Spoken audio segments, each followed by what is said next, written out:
Oi, pessoal, boa noite. Sejam todos bem-vindos a mais uma live do Descascando a Ciência.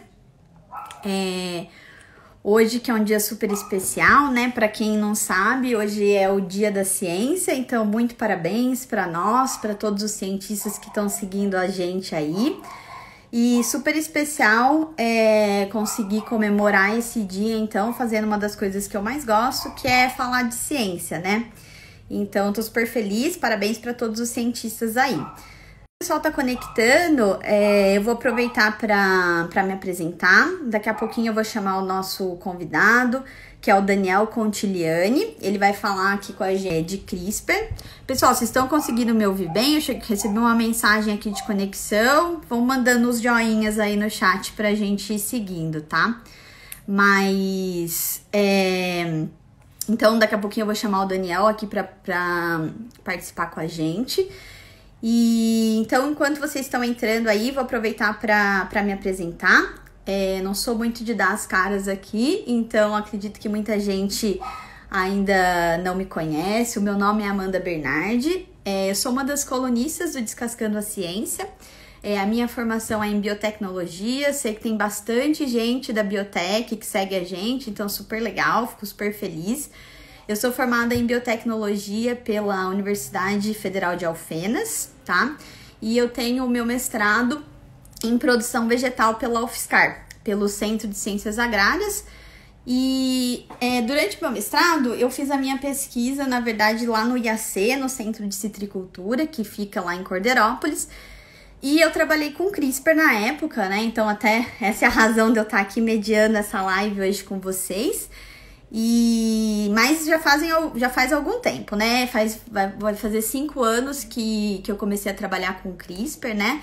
Então de lá para cá muita coisa mudou, né? Então como é uma técnica revolucionária, todo dia, todo ano são coisas novas que aparecem, e aí por isso que a gente resolveu chamar o Daniel, que é um especialista, que está trabalhando com o assunto agora no doutorado dele. Então atualmente ele está mexendo com a técnica, vai saber contar um pouquinho melhor pra gente, o que tem de novo aí por aí, quais que está sendo aplicado, né?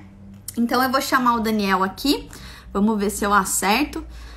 Daniel, enquanto eu te convido, eu vou te chamar para fazer a sua apresentação, tá bom? Então, pessoal, o Daniel Contigliani, ele é biólogo, ele é formado pela Unesp de Jaboticabal e ele é mestre em genética pela USP de Ribeirão Preto.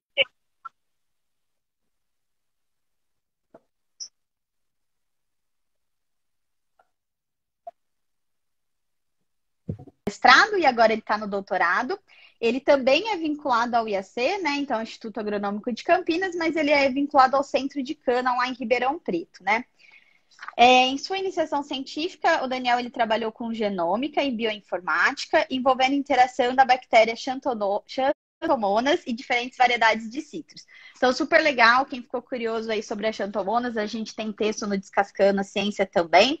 Então, é bacana saber que ele trabalhou com citros, colega aí de cultura.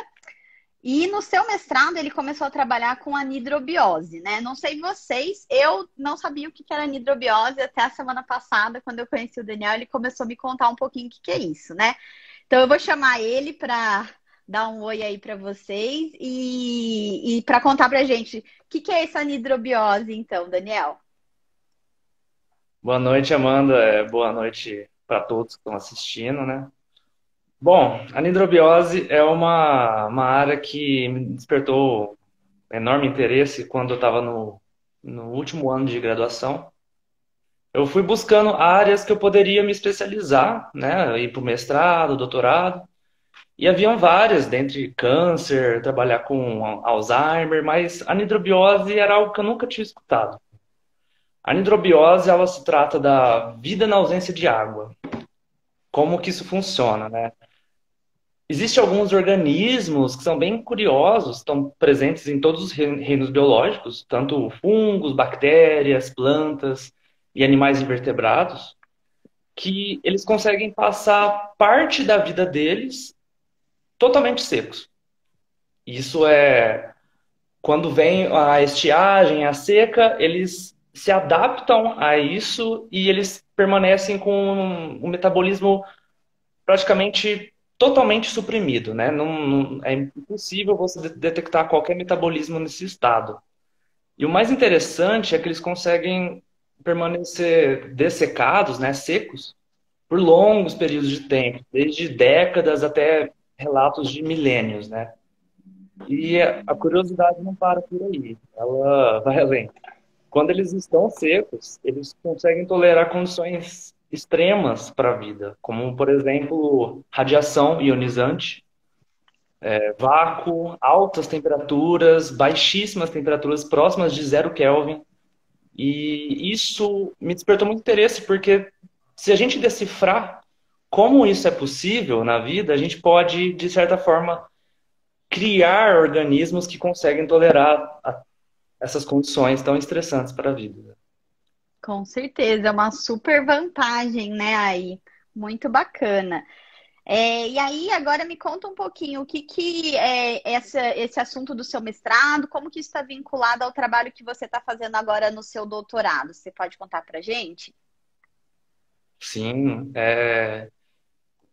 foi uma junção que eu não esperava, né? Quando eu entrei no mestrado, eu jamais imaginaria que faria isso, mas acho que a causa e a oportunidade veio na hora certa. Eu vou fazer o doutorado, né, no IAC, no Centro de Cana, em Ribeirão Preto. E a minha ideia é gerar plantas que são resistentes à seca. E como eu estudei a resistência à seca, né, pela nidrobiose e trabalhei com genômica funcional, eu acho que casou muito bem essas duas áreas. E é interessante que no mestrado eu já trabalhei um pouco com CRISPR, né? Eu desenvolvi um método só que era para nematóides.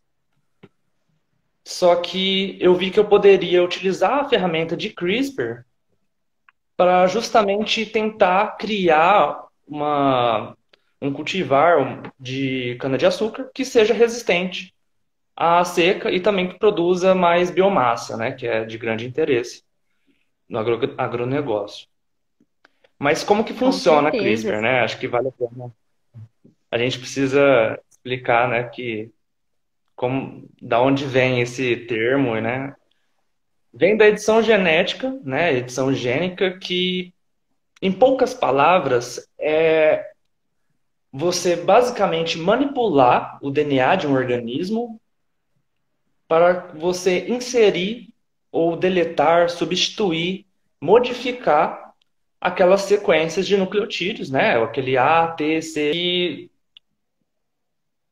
organizados em genes, a gente consegue tirar a função de um, adicionar outro, e a gente consegue regular os traços que a gente quer que aquela planta ou aquele organismo apresente. E no caso de Excelente. CRISPR, é muito simples, porque se trata de poucos componentes, né?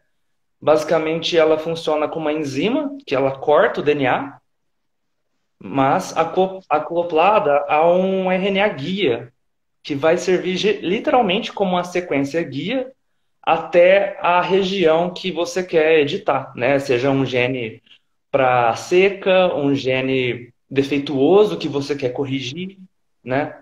E de uma maneira muito precisa. Então, por isso vem revolucionando tanto a ciência.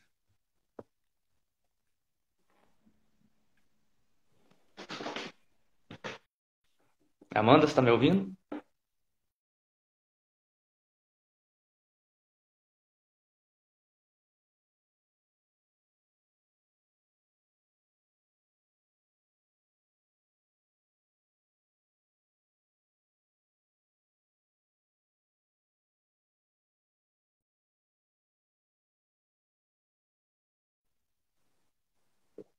Voltei. Amanda? Tá me ouvindo?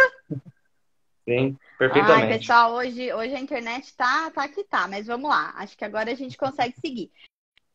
Ô, Daniel, obrigado aí para você ter explicado o que é o CRISPR. Eu tô vendo um monte de gente conectado aqui E aí, como que vocês sabem, o Descascando ele tem essa missão de trazer a ciência para todo mundo, né? Então, trazer a ciência para minha mãe, tô vendo minha mãe, minha tia, meu irmão conectados aí. Então, para que todo mundo entenda do que se trata essa tecnologia, né? Então, obrigada aí por você ter explicado, né? Até para colocar todo mundo, porque quem é da área até pode conhecer a técnica, mas para que todo mundo entenda aí direitinho do que se trata.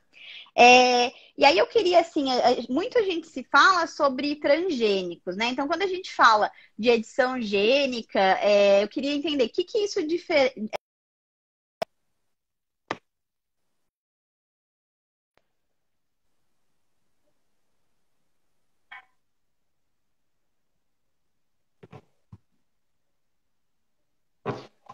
Cortou um pouco o áudio, mas deu para entender. Essa dúvida, ela é bastante pertinente, né? Para que lado que CRISPR tende, né? A transgenia ou criação de organismos geneticamente modificados.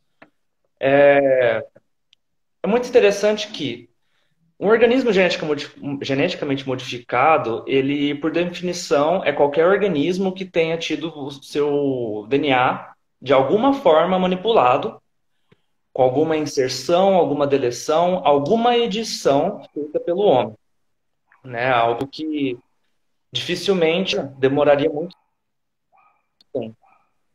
A gente tem já um produto, né, que foi criado por CRISPR, que é um organismo geneticamente modificado, que é o milho, que ele produz maior teor de amilopectina, que aumenta muito a quantidade de amido, e isso tem um grande interesse econômico. E isso foi feito apenas pela edição de um único gene, né, que você inativa a expressão dele, ele não é mais expresso, e aí basicamente você aumenta essa concentração de amilopectina. Isso é um organismo geneticamente modificado. Por outro lado, a transgenia, ela consiste na inserção, é necessariamente a inserção de um outro gene, de um outro organismo em determinada espécie, né? Você pega o gene de uma espécie X e insere numa espécie Y, né? A gente tem, por exemplo, o milho BT, né? Que ele basicamente possui um gene de uma bactéria, Bacillus thuringiensis, que funciona como se fosse um inseticida natural. Ela produz uma proteína que quando a lagarta vai lá e come o milho, por ela, por o milho, pelo milho ter aquela proteína, a lagarta então vai engolir isso, vai ingerir e essa proteína vai acabar danificando o intestino dela e ela vai morrer. Então você não precisaria, né, utilizar um químico justamente para matar essa praga. Só que tanto o OGM quanto a transgenia podem ser criados pela técnica de CRISPR. Isso é muito legal, né? Como eu disse, a CRISPR permite você tanto substituir, quanto inserir, quanto deletar elementos genéticos, né, de um material genético. Então, eu consigo usar CRISPR tanto para apenas mudar um único nucleotídeo, né, uma única letrinha naquele DNA, mas eu posso também pegar o gene de uma espécie X e utilizar CRISPR para colocar na espécie Y, né? E eu Muito legal. acredito que além de CRISPR, tem outras técnicas, né, que conseguem fazer isso, né, outras técnicas de edição gênica, que não são tão revolucionárias assim como o CRISPR, porque Uhum. CRISPR é muito fácil, é muito barato, é muito preciso, então, e a aplicação dela é para todos os organismos, né? Eu vi que teve um comentário que perguntou se CRISPR é só para plantas, mas não. É Uhum. desde bactérias, fungo, plantas, animais, inclusive nós, né? Muito bem. Não, e assim, excelente. Você deu ótimos exemplos aqui para o pessoal que está começando aí a tentar se familiarizar aí com esses termos, com essa questão, com essa área da genética, também no nosso blog a gente tem bastante texto explicando sobre esse processo de transgênicos, temos texto sobre BT. Então, assim, para quem ficou aí na dúvida, tem bastante material no nosso blog aí que dá para vocês consultarem. Mas muito bom, muito legal os seus exemplos, Daniel. E aí você falou assim, sobre todas as vantagens, né, de usar a técnica do CRISPR. Eu queria saber um pouquinho, queria que você explicasse para a gente rapidamente como que é o processo de obtenção de um cultivar utilizando a tecnologia de CRISPR, né? Então, mais voltado para a parte de agricultura, para a planta, mas de uma maneira bem, bem geral, né? Como que esse processo é feito? Sim, quando você quer iniciar um trabalho de CRISPR, você, primeiramente, antes de tudo, é claro que você tem que escolher um gene que você tenha a intenção de editá-lo, né? Um gene alvo, que a gente chama. Seja tanto para nocautear, que é você perder a função, né? Tirar a função dele, quanto para inserir, fazer um knock-in naquele gene, enfim, editá-lo de forma geral. Quando você já tem o gene alvo de escolha ali, você tem que fazer né, a tarefa seguinte é muito importante. Eu dou a dica para todo mundo sempre focar nisso, porque é isso que vai garantir que vai dar certo, né? É a parte de desenhar aquela molécula de RNA guia. Você precisa desenhar ela perfeitamente, porque se você desenhar uma letrinha errada, você pode guiar aquela enzima para outros lugares que você não tem intenção, né? E não ter o efeito que você deseja, né? Então, hoje já existe várias plataformas online, gratuitas inclusive, para você desenhar esse RNA guia de uma maneira bem precisa, segura, e você consegue até prever se ele pode cair em regiões que você não deseja, né? Perfeito. Eu Bom, acho, antes de você continuar, só fazer um comentário. Eu acho engraçado, né? 5 anos atrás do meu mestrado, esse também era um dos grandes problemas e uma das etapas mais críticas. Então, eu acho que continua sendo. Só para o pessoal entender, né? Lembrando, o CRISPR ele é guiado, então, por uma sequência de DNA. E aí, se você não escolher bem essa sequência, né? Você pode acabar guiando ele para lugares que você indesejado, né? Então, escolher bem as letrinhas para garantir também a especificidade. Então, legal, né? Então, o problema não foi só meu. Então, eu entendo que todo mundo que trabalha é, com essa técnica tem que se atentar a isso. Mas muito legal. Pode continuar, então, aí no processo. Então, o primeiro passo é o desenho aí do RNA guia. perfeito. Uma vez que você conseguiu desenhar esse RNA guia, você já verificou se ele é válido, se ele funciona, né? Hoje já existem várias empresas que você pode solicitar óligos, né, que são sequências de nucleotídicos, que você pode sintetizar esse RNA guia em laboratório, ou você pode comprar ele diretamente, né? No laboratório aqui na USP a gente fez sintetizando ele no laboratório fica muito mais barato, né? E isso é muito importante. E então, quando você pede o RNA guia na empresa, você já pode pedir também a enzima que vai cortar, a enzima Cas. Por quê? Na próxima etapa, você já vai utilizar esses dois elementos para introduzir de alguma forma no organismo que você quer editar, né? Então, aqui, como o foco aqui é plantas, você pode utilizar tanto protoplastos de plantas para você já enviar essa maquinaria de CRISPR, né, justamente para editar ela e ela gerar uma planta editada, quanto você pode codificar o RNA guia e a enzima Cas em um vetor, né, que é uma molécula de DNA circular, em uma bactéria chamada Agrobacterium, que ela funciona como se fosse uma bactéria doadora de DNA. Quando você injeta ela na planta, ela doa aquele DNA e por conter a maquinaria de CRISPR, você acaba editando aquela planta, né? Uma vez que você realizou esse processo, você tem que confirmar quais plantas foram editadas, né? A eficácia nunca é 100%, Na verdade, é longe disso, dependendo da planta que você está trabalhando, do organismo. E você precisa confirmar isso com ou técnica de sequenciamento de DNA, ou também por ensaio enzimático, fica muito barato, que você utiliza enzimas que elas cortam justamente no local em que foi alterado aquele DNA. E assim que você confirma, você basicamente coloca na casa de vegetação e aí você começa a avaliar o fenótipo, faz os cruzamentos e assim vai. Perfeito, muito bom, então.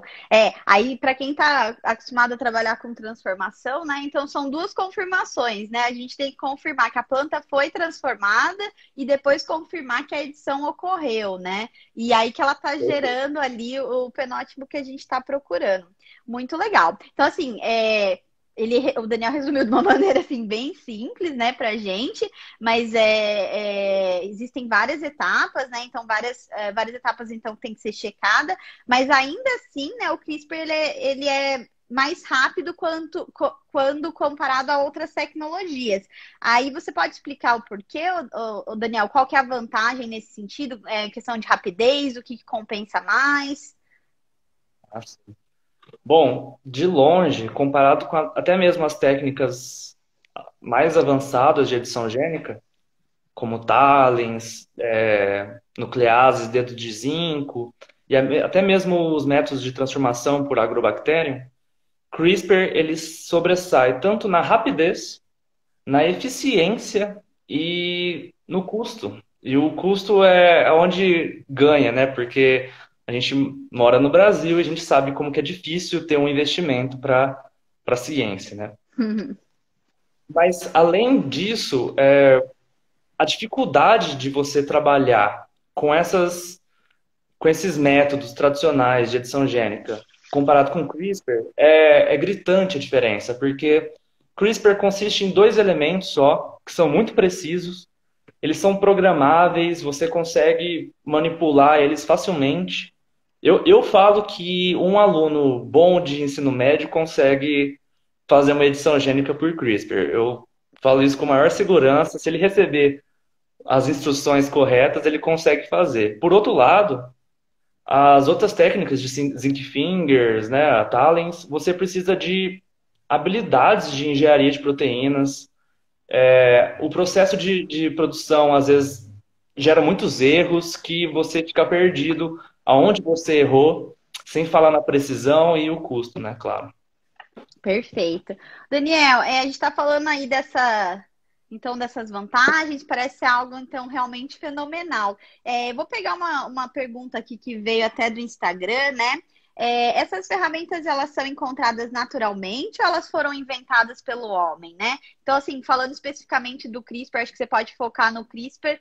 Ela foi inventada? Como que ela começou a ser usada? Conta um pouquinho pra gente. Essa pergunta é bastante interessante porque quando se fala de CRISPR, muitas pessoas acreditam, pensam só na técnica, né? Mas na verdade não. CRISPR é um fenômeno biológico em bactérias que são algumas sequências específicas do DNA de bactérias e de algumas arqueias que ajuda elas a se defenderem de vírus. Ele atua como um sistema imune de bactérias. Como funciona? Alguns vírus, chamados bacteriófagos, eles geralmente dependem de células, né, para inserir o seu DNA, o seu material genético, para ele se replicar usando a maquinaria daquela célula. Então, geralmente, esses vírus eles infectam bactérias, só que essas bactérias que possuem o sistema CRISPR, elas começam a expressar algumas enzimas que, quando o vírus injeta seu DNA, elas vão lá e cortam esse DNA do vírus, né, o DNA viral, e introduz ele no próprio DNA. Então a bactéria fica com o DNA de vírus ali. Mas são vários fragmentos desse DNA viral que ficam nesse DNA do vírus, da bactéria.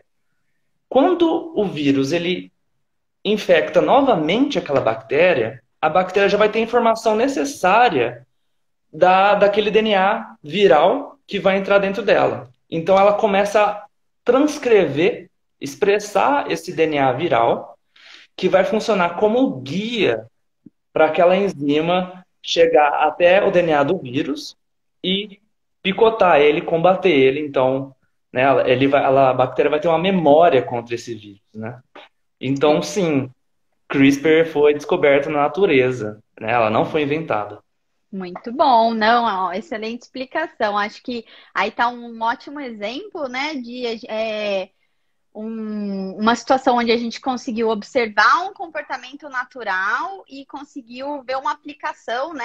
Ai, conseguiu ver, olha, eu consigo usar isso ao meu favor, né? Então, assim, pessoal, só para fazer um resumão aí da técnica, porque eu sei que para quem está começando agora fica um pouquinho complexo, né? Mas baseado aí no que o Daniel falou, basicamente, então o sistema ele é baseado que nem se fosse um sistema imune, né?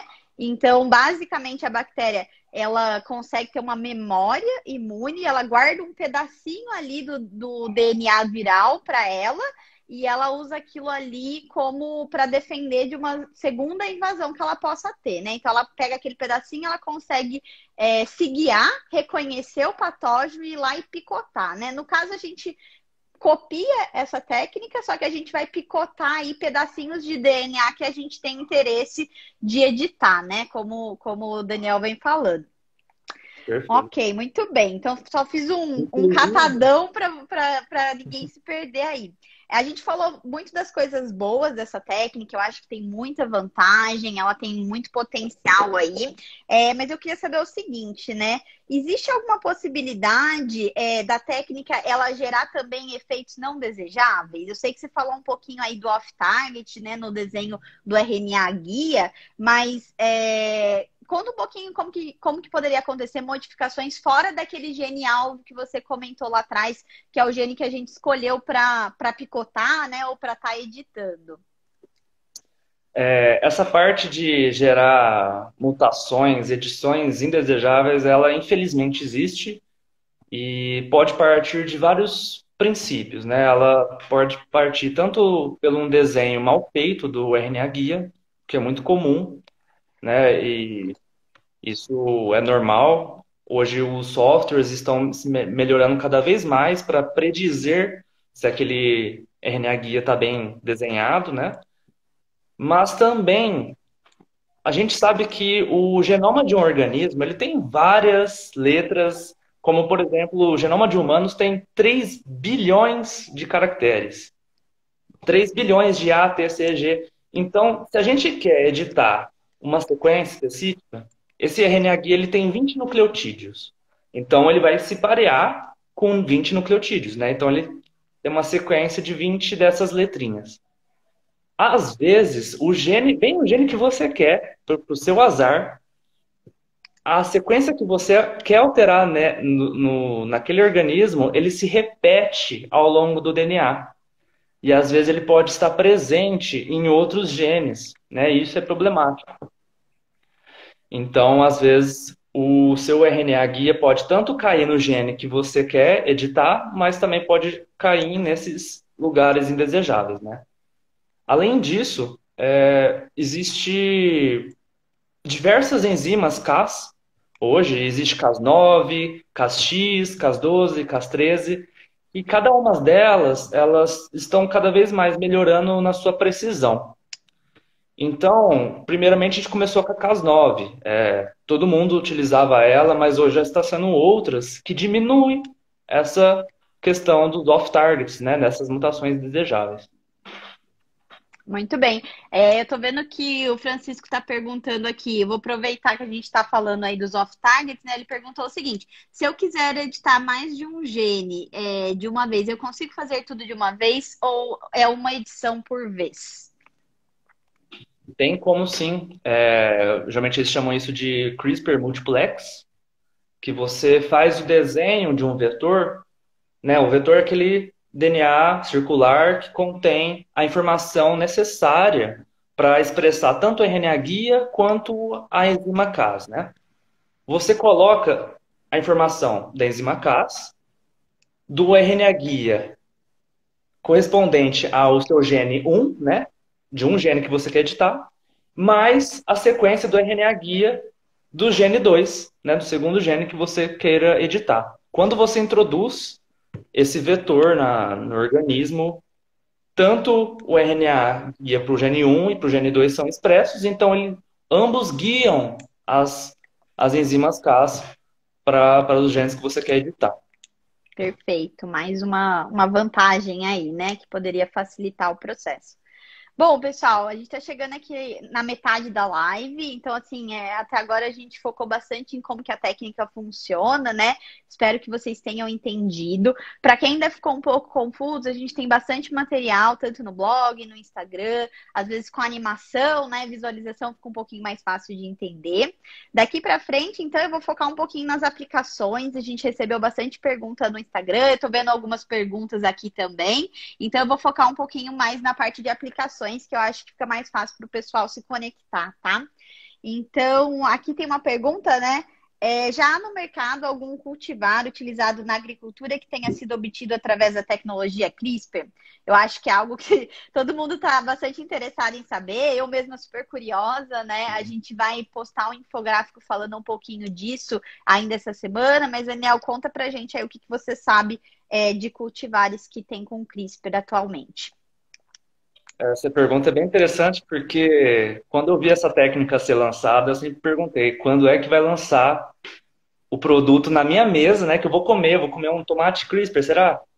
Eu fiquei pensando sobre isso, né? Em 2016, se eu não me engano, nos Estados Unidos, foi aprovado o primeiro cogumelo, Paris, que quando você corta ele não escurece, né? Eu não sei se alguém já comeu esse cogumelo, quando você faz o corte nele, ele dá uma escurecida ao longo do tempo. Alterando um único gene, né, sem fazer inserção de nenhum elemento, os pesquisadores conseguiram fazer esse cogumelo ter esse traço, né, esse fenótipo, e o mercado norte-americano aderiu, aceitou, foi um sucesso, né? Está sendo, inclusive. Depois disso, acho que 2 anos depois, aqui no Brasil mesmo já lançou o milho ceroso com alta quantidade de amilopectina, né? Não só aqui no Brasil, mas nos Estados Unidos também, né? Que eles conseguiram gerar esse produto apenas editando um único gene, né? Tirando essa função. Então não é um transgênico. Além desses produtos, o Departamento de Agricultura dos Estados Unidos eles já tem analisando vários produtos, como a soja tolerante à seca, a alface que não escurece, o trigo com mais fibras, porque lá as coisas são um pouco mais flexíveis em relação a isso, e lá, né, as empresas, os laboratórios estão gerando isso a todo vapor, né, porque é uma técnica de alta acessibilidade a esses produtos, né, no mercado. Excelente. Eu gostei também bastante aí dos exemplos que você trouxe, né? Então, para quem está ouvindo falar de edição genética aí pela primeira vez, eu acho que representa bem a grande vantagem, né? Então, os organismos eles têm uma série de genes, às vezes eles têm um gene que faz uma coisa que não é tão interessante, né? Por exemplo, no cogumelo tinha um gene ali que acabava fazendo com que ele escurecesse. A gente não quer isso, né? Então, é uma técnica simples, você vai lá, olha, desligou o gene e pronto, acabou. Eu sei que tem a mesma aplicação, algo semelhante eles fizeram com maçãs também. E aí tem um super interessante aí, não sei se você viu, Daniel, que é o abacaxi também, que eles bloquearam a síntese de licopeno, né? E aí o abacaxi fica com uma coloração diferente, mas a gente vai falar mais no post dessa semana também. Mas é bem interessante. Legal. E aí eu vou fazer umas perguntas mais específicas. Eu vi aqui que o Instagram do entomologista, ele estava conectado aí com a gente. Ele perguntou mais cedo, né? Como que está o uso dessa tecnologia no Brasil? Eu não ouço muito falar no meu campo de pesquisa, que é a entomologia. Você sabe dizer se tem alguma coisa para entomologia? Para quem não sabe, entomologia tá vinculado aí com o controle de insetos, né? Então, você sabe se tem alguma coisa nesse sentido, ou no Brasil ou no mundo? Sim, inclusive a entomologia Aqui no Brasil, se não me engano, já está utilizando CRISPR para fazer a alteração em certos genes de algumas pragas, alguns vetores de doenças, como o Aedes aegypti, para justamente dificultar a reprodução de alguns, né, desses organismos para evitar, né, essa propagação da doença. Mas é interessante que existe uma técnica chamada Gene Drive, que ela é acoplada a CRISPR, promete muito nesse campo da entomologia. Se eu não me engano, em 2016, iniciaram um estudo que eles pegam aquele mosquito que transmite a malária e muda o único gene nele que faz com que o parasita que transmite a doença da malária, ele não sobreviva dentro daquele mosquito. E como funciona esse gene drive aí, né? Basicamente, você insere a maquinaria de CRISPR no cromossomo daquele mosquito e ele já, por si só, se autopropaga para todos os cromossomos. Então, se você cruzar um mosquito geneticamente editado com o gene drive com um mosquito selvagem, eles vão se cruzar e no final da progenia todos os cromossomos serão editados, né? Então você não vai ter aquela herança também mendeliana, né? E como isso é um desafio, né? Existem bilhões de mosquitos por aí, é uma coisa muito difícil. Essa técnica de gene drive promete muito, e inclusive até mesmo curar, né? Erradicar totalmente a malária. Só que ainda é um problema porque não se sabe quais são os impactos disso na natureza, né? Uhum. Existem muitas questões ambientais, éticas que impede isso de ser, né, colocado na natureza.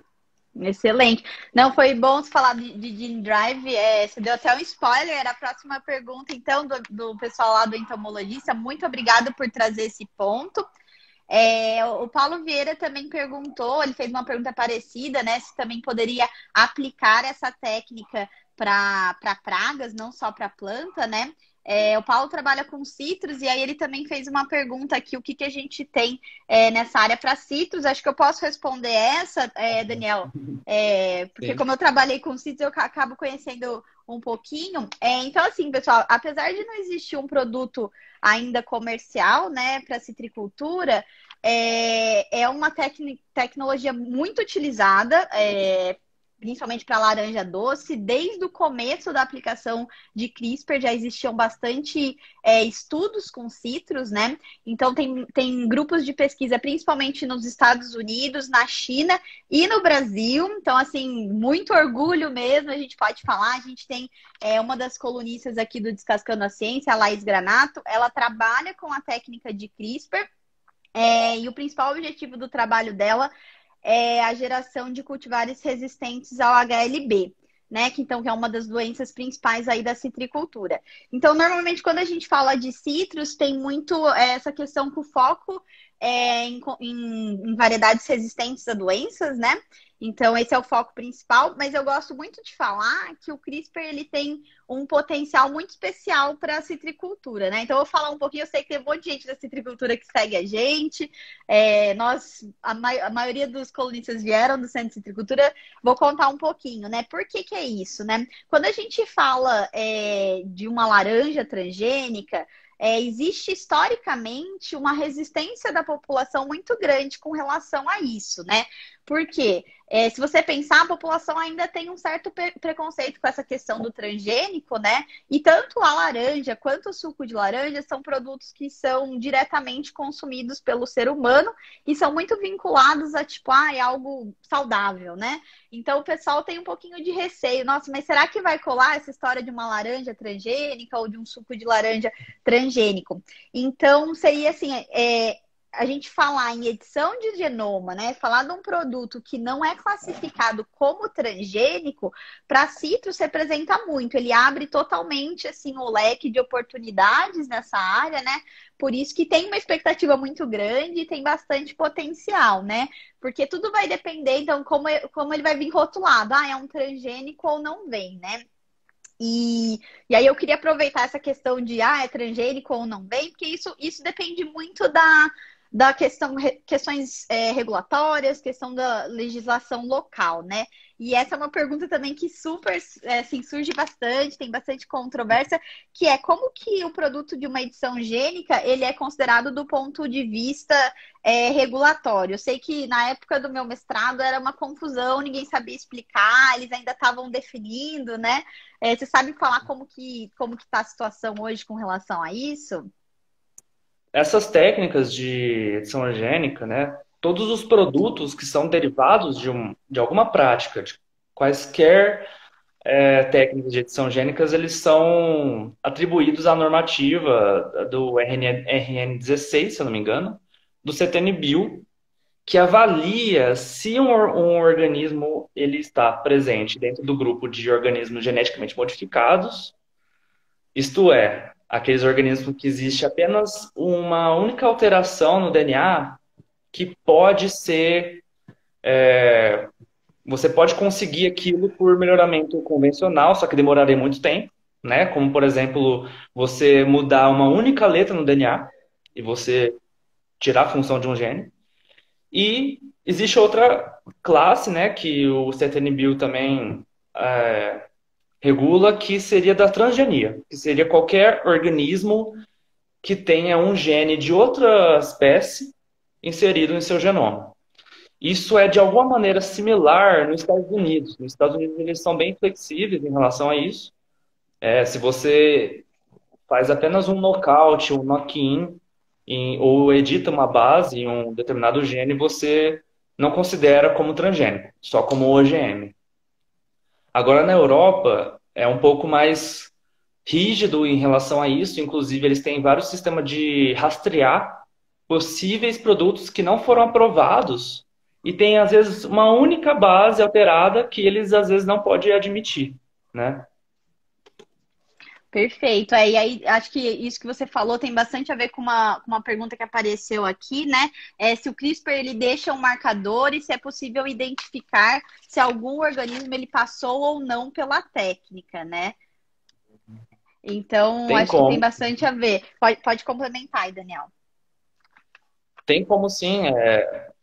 Para você editar um organismo com CRISPR, no desenho do RNA guia, você sempre vai fazer aquele desenho, aquela sequência nucleotídica, adjacente a um motivo, que seria uma marca no DNA do organismo, que tem umas 3 letrinhas específicas, né? Geralmente NGG, se você vai usar Cas9. Se você pegar um organismo que você suspeita ser editado, né, para algum determinado traço, você pega quais possíveis genes estão relacionados àquele traço, que poderiam ser editados, e você compara com um genoma de referência, um genoma de um organismo selvagem, né? E aí você verifica nesses pontos, né, de NGG se existe alguma alteração que não condiz com o organismo selvagem. Então, E sempre é assim que vai ficar lá uma etiquetinha marcado, né? exatamente, que ela é bem sutil, inclusive é um problema que eles estão enfrentando na Europa, né, que eu falei que eles rastreiam esses organismos geneticamente modificados. Inclusive na Nature saiu um artigo mais ou menos que chama O Enigma de CRISPR, que é justamente tentar encontrar essas marcações chaves, né? Mas já existe alguma forma de você verificar isso. Muito legal. Isso é bastante importante, né? Porque está bastante relacionada com a forma que o produto do CRISPR ele é visto, né? Vai ser transgênico, não vai? Dá para identificar que sofreu alguma mutação? Então, essas questões estão bastante relacionadas aí. Bom, tem uma pergunta aqui mais geral, né? E aí pode ser mais amplo, não precisa ser relacionado à agricultura, mas de uma forma geral, como que a tecnologia de CRISPR promete contribuir de maneira positiva para a sociedade? Como que você vê isso? Bom, a técnica de CRISPR, ela promete muito e ela já vem mostrando muitos resultados muito interessantes na sociedade, né? Isso vai além da agricultura, né? A gente consegue já hoje produzir plantas que têm uma maior biomassa, uma resistência à seca. Isso tem impactos socioeconômicos, né? Se você consegue evitar o prejuízo de uma lavoura que perde muito na seca, isso gera emprego, você gera alimentos para a sociedade. Mas na medicina, existe também muitas formas de você contribuir com o CRISPR. Hoje já existem algumas doenças que já estão sendo corrigidas, né, pelo menos em modelos animais, né, não em humanos, como, por exemplo, doenças do sangue, como a beta-talassemia, que é você pega um gene defeituoso que tem uma única base que não deveria estar ali e você edita ela e você reverte esse processo e você dá uma chance àquela vida, né? Existe também um trabalho muito interessante que eles fizeram em humanos, né, pela primeira vez, que eles basicamente reverteram aquela cegueira que é herdada geneticamente. E você fazer alguém enxergar pela primeira vez, eu acho que já vale a pena, né? Então já é uma forma de você contribuir muito positivamente para alguém, para a sociedade. Isso é só o começo, porque existem muitos aspectos éticos, regulatórios que, ainda mais em humanos, fica muito difícil de você utilizar a técnica, né? Uhum.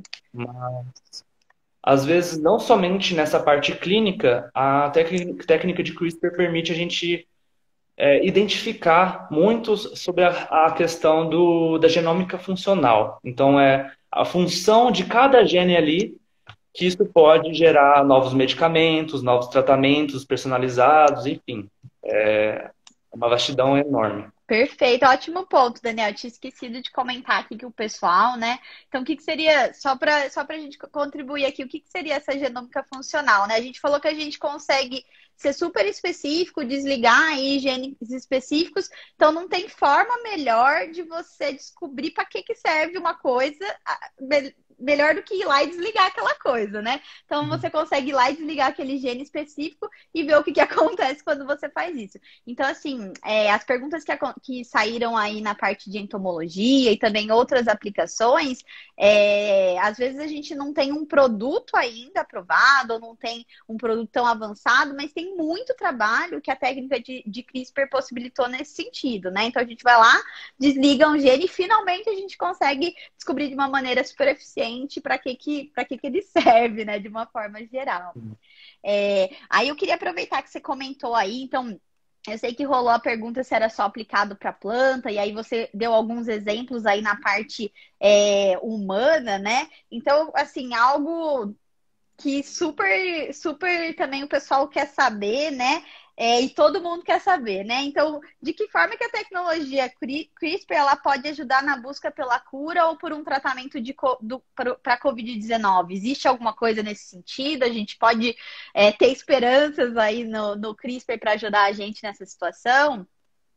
Sim, eu acho muito interessante que é feliz da nossa parte ter uma técnica de CRISPR em momentos como esse que a gente está passando, né? Que é momentos muito difíceis. Hoje, no departamento de genética da USP, né, teve um trabalho que saiu do professor Geraldo e da equipe toda dele, que foi muito interessante, que eles utilizaram a abordagem de CRISPR para tentar identificar possíveis fraquezas do COVID quando ele entra no nosso organismo. Como que isso funcionou? Existe uma enzima que a gente tem no nosso corpo que ela regula a nossa pressão sanguínea, chama AC2, e ela serve de receptor para o COVID. Existe uma proteína na cápsula viral do COVID que se liga a essa enzima e facilita a invasão dele no nosso organismo, né? A infecção dele. E o que o professor Geraldo ele fez? Ele basicamente utilizou CRISPR para alterar partes dessa proteína, dessa enzima, que possui esse domínio, né, que serve de receptor, para verificar se isso fragiliza a ligação do vírus com essa proteína. E, de fato, eles conseguiram visualizar quais aminoácidos que você consegue mudar que viabiliza, né, essa infecção do vírus. Eu achei isso interessante. foi um estudo em sílico, né, feito por métodos bioinformáticos, né, e né, é um estudo de excelência, como sempre, vem saindo daquele laboratório. Aquele laboratório é incrível. Engraçado também é que o CRISPR hoje não está atuando só no combate, né, na cura do Covid. Acho que é muito importante falar que alguns estudos lá de Stanford, do Mammoth Biosciences, eles estão utilizando a ferramenta de CRISPR para diagnosticar o Covid. Eles estão utilizando uma enzima que não vai se ligar a DNA, vai se ligar a RNA, que é a Cas13. E como o vírus do Covid ele é feito, né, de RNA, você consegue verificar, identificar e guiar essa proteína até o RNA viral.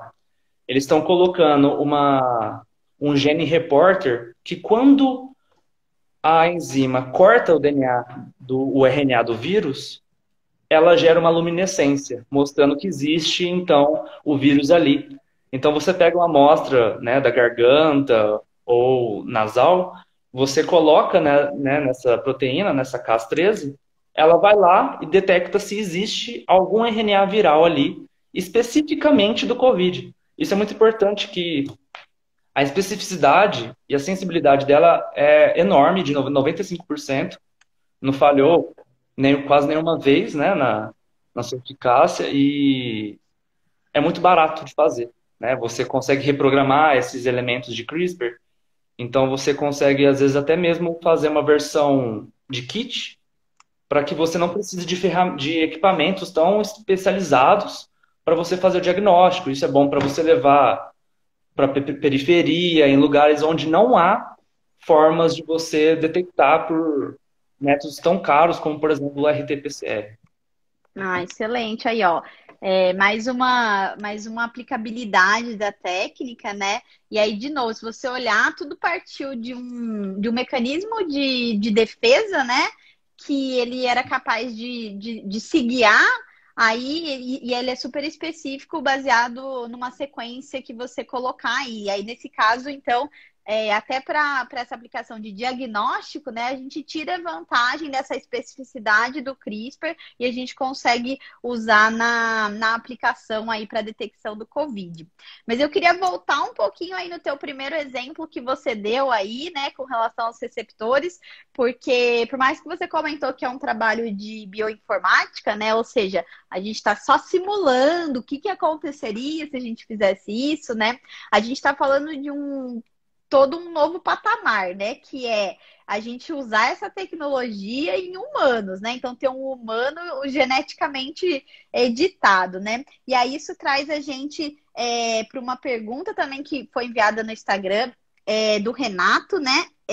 Qual que é o limite do CRISPR quando usado no DNA humano, né? Então, qual é o maior problema que a comunidade científica enfrenta atualmente nesse quesito, além das questões éticas?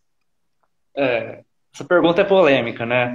Existe até um documentário no Netflix, Ah, o chama pessoal comentou aqui que eu vi. Seleção Artificial, e fala sobre esses aspectos bioéticos, né? Que são bem problemáticos, porque a ferramenta de CRISPR, ela é muito poderosa. Então, existe um limite entre você utilizar ela em células somáticas de humano e células germinativas. As células germinativas são, né, aquelas que podem originar outros indivíduos. Se você edita, né, uma célula germinativa, um embrião, essa pessoa ela vai nascer com esse DNA editado e todas as células dela também serão editadas, inclusive as germinativas. Você passa essa edição, essa mutação adiante. Só que vai saber lá se essa edição não tem impactos negativos nessa pessoa, né? Existe um escândalo que aconteceu nos anos passados, no chinês, que editou embrião de humanos para duas bebês nascerem teoricamente tolerantes ao HIV, Uhum. né? Ele editou tirando o receptor que permite a invasão do HIV. Ainda não se sabe se elas sofreram algumas consequências com isso. Mas agora, depois desse estudo, que aquele gene que ele editou está sendo explorado, né? A genômica funcional desse gene está sendo explorada. Então, eu acredito que para a gente fazer mutações tão permanentes na natureza, né, que pode mudar uma espécie inteira, um ecossistema inteiro e pode desequilibrar tudo isso, a gente precisa estudar um pouco antes como tudo funciona.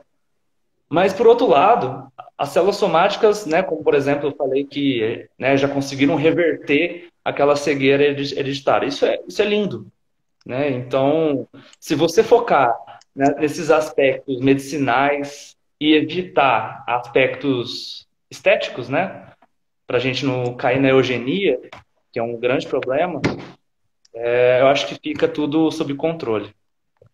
Excelente. Pessoal, eu tô vendo aqui que tem bastante gente comentando e tem mais algumas perguntas aí que eu não consegui passar, tá? A gente não vai ter tempo de cobrir mais perguntas hoje.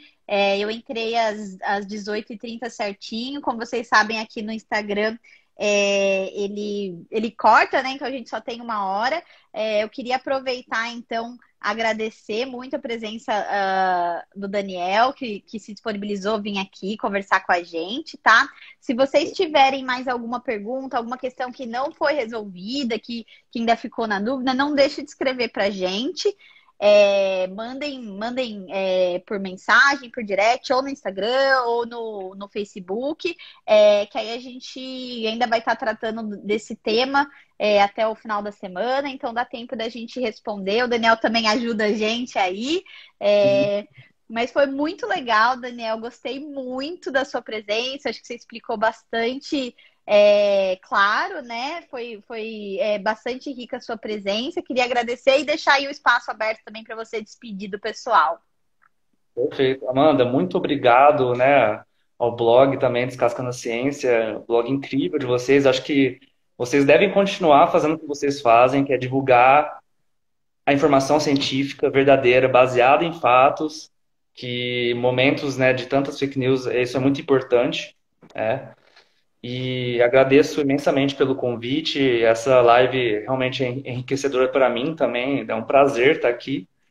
E, claro, a todo mundo que tiver dúvida remanescente, pode mandar mensagem, escrever e-mail, pedir e-mail. A gente conversa, a gente tenta tirar todas as dúvidas, se possível. Show Muito de obrigado. bola. E é isso mesmo, né? Eu acho que eu vi uma pergunta que apareceu aqui no chat falando sobre como mudar a ideia da sociedade, e a gente vai mudar assim, né? Trazendo o maior número de pessoas para dentro da luz da ciência, explicando que elas entendam. Olha quanto exemplo bacana que você trouxe para a gente de aplicação. Então, super positivo, estou super feliz. E aí, pessoal, só um último aviso: eu vou salvar, a live vai estar salva e depois a gente vai postar no IGTV também. Então vai estar disponível para vocês assistirem, reassistirem, compartilhar aí com os amigos, com todo mundo, tá bom? Mais uma vez agradeço a presença de todo mundo. Um abraço e até a próxima, gente. Tchau, tchau, Daniel.